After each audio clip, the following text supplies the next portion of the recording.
BNP গত 16 বছর ধরে সংস্কারের মূলা ঝুলিয়ে 31 দফার মূলা ঝুলিয়ে জনগণের সাথে প্রতারণা করেছে। তত্ত্বাবধায়ক সরকার কোন রূপে গঠিত হবে এটা এখনো জনগণের কাছে পরিষ্কার হয় নাই।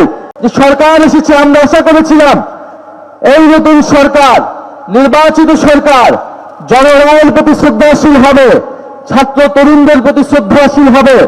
কিন্তু আমরা দেখলাম যে জনগণের রায়কে তারা ক্ষমতায় এসেই অবজ্ঞা করা শুরু করেছে। 70% জনগণ গণভোটে যে গণরায় দিয়েছে সংস্কারের পক্ষে, জুলাই সনদের পক্ষে, সেই রায়কে তারা অবজ্ঞা করছে। যেখানে ভারতের সরকার তার ছাত্র তরুণদের আন্দোলনের মুখে পরাজিত হয়েছে, মাথা নত করতে বাধ্য হচ্ছে, এবং অন্য সব জায়গায় জনগণের রায়ের প্রতি সরকার শ্রদ্ধাশীল হচ্ছে। আমরা দেখলাম এই দেশের অন্যতম প্রধান দল বিএনপি, সে তার নিজের দলের ভিতর কোনো সংস্কার আনল না এবং রাষ্ট্রীয় সংস্কারের জন্য যে ন্যূনতম ঐক্যমত্য, সেই ঐক্যমত্য সে মেনে নিল না। যদি সে এই পথে হাঁটে, যদি সে জুলাই বিপ্লবকে ভুলে যায়, যদি সে ছাত্র তরুণদের আন্দোলনকে ভুলে যায়, যদি এদেশের 1400 মানুষের আত্মত্যাগকে ভুলে যায়, তাহলে তার পরিণতি বিএনপি এবং তারেক রহমানের সরকারকে ভোগ করতে হবে। প্রিয় সিলেটবাসী, সংস্কার বনাম সংশোধন এই বিতর্ক নতুন করে শুরু হয়েছে এই দেশে। আমরা মনে করি এই বিতর্কের কোনো প্রয়োজন ছিল না। আমরা ঐক্যমত কমিশনে এই বিতর্কের অবসান করেছিলাম যে দেশে সংশোধনের মাধ্যমে দেশের সংবিধানের কোনো মৌলিক কাঠামোর পরিবর্তন সম্ভব হবে না, দেশের কোনো মৌলিক সংস্কার সম্ভব হবে না। ফলে আমাদের লাগবে সংস্কার পরিষদ অথবা গণপরিষদ। সেই সময় বিএনপি সংবিধান সংস্কার পরিষদ এবং গণভোটে রাজি হলো। নির্বাচিত হওয়ার পরে তারা সংস্কার কি সেটা ভুলে গিয়েছে। তাদের 31 দফাতে সংবিধান সংস্কার কমিশনের কথা উল্লেখ থাকলেও নির্বাচিত হওয়ার পরেও সংস্কার কি তারা ভুলে গিয়েছে। তারা এখন শুধু সংশোধন চিনে, আর কিছু চিনে না। এবং বিএনপি সমর্থিত কিছু দালাল বুদ্ধিজীবী তারাও প্রচার করছে দেশে সংশোধন প্রয়োজন, সংস্কার প্রয়োজন নেই।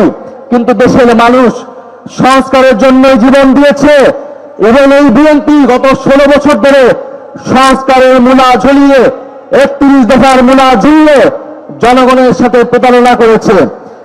প্রিয় সিলেটবাসী, আজকে ঢাকাতে তীব্র গ্যাসের সংকট, গ্যাস পাওয়া যাচ্ছে না। এর আগে জ্বালানির দাম বৃদ্ধি করা হয়েছে, বিদ্যুতের দাম বৃদ্ধি করা হয়েছে, সিলিন্ডারের দাম বৃদ্ধি করা হয়েছে, সবজির দাম 2 গুণ থেকে 3 গুণ হয়েছে বাংলাদেশের রাজধানী ঢাকাতে। মধ্যবিত্তের উপরে করের বোঝা চাপিয়ে দিয়েছে এই বাজেটের মধ্যে দিয়ে। দেশের মানুষের যে অর্থনৈতিক সংকট, সেই সংকট থেকে উত্তরণের জন্য আন্তর্জাতিক যে সহযোগিতা প্রয়োজন, সেই সহযোগিতা সরকার পাচ্ছে না, কারণ সরকার সংস্কার করবে না। ফলে সরকার যদি সংস্কার না করে, সরকার যদি বিচার না করে, ফলে জনগণের মধ্যে যে নতুন আস্থা তৈরি হয়েছিল, সেই আস্থা তারেক রহমানের সরকার ধরে রাখতে পারবে না। ফলে আমরা সরকারের কাছে আহ্বান জানাবো, আপনারা দ্রুত সময়ের মধ্যে গণভোটের যে গণরায়, সেই গণরায় বাস্তবায়ন করুন। আপনাদের নোটক ডিসেন্টের ওকে নয়, গণভোটের গণরায়ের ওকে জুলাই সনদ বাস্তবায়ন করতে হবে। সংবিধান সংস্কার পরিষদের মাধ্যমে সংবিধানের সংস্কার করতে হবে। এবং বিগত 16 বছর ধরে বিএনপি, জামাত সহ ফ্যাসিবাদ বিরোধী দলগুলোর যে দাবি ছিল তত্ত্বাবধায়ক সরকার, সেই তত্ত্বাবধায়ক সরকার ফিরে আসলো।